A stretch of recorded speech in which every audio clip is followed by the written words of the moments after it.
News 24 वेद जनमनाचा। छत्रपती शिवाजी चौकाला आंदोलनाची पार्श्वभूमी आहे। या चौकात ब्रिटिश काळात देखील तीव्र आंदोलन झाली।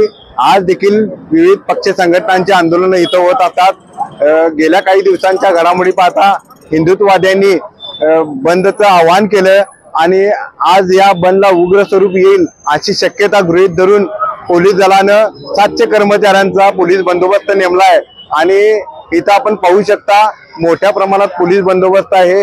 त्यासोबत पोलीस अधिकारी कर्मचारी आणि हे सगळं कव्हरेज करण्यासाठी पत्रकार देखील मोठ्या प्रमाणात इथं उपस्थित आहेत, फोर्स तैनात आहेत। आज सकाळीच हिंदुत्ववादी इथं ठरल्याप्रमाणे चौकात आले होते आणि या हिंदुत्ववाद्यांनी महाआरती करायचा प्रयत्न केला होता, मात्र तत्पूर्वीच पोलीस दलाने या हिंदुत्ववाद्यांना ताब्यात घेतले।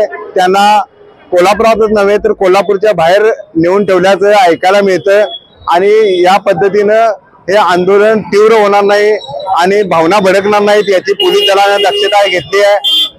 काल रात्रीपासून पोलीस अधीक्षक महेंद्र पंडित यांच्या बैठका सुरू होत्या।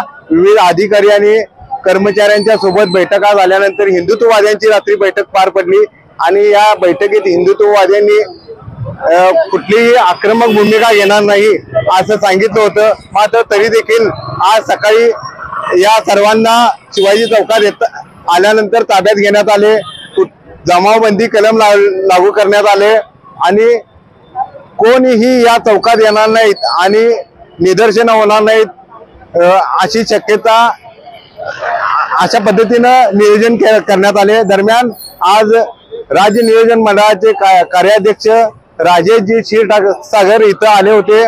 त्यांनी छत्रपती शिवरायांना वंदन करून या संदर्भात आपली भूमिका मांडली आणि त्यांनी मुस्लिम समाजाला देखील सबुरीने घेण्याचा सल्ला दिला आहे।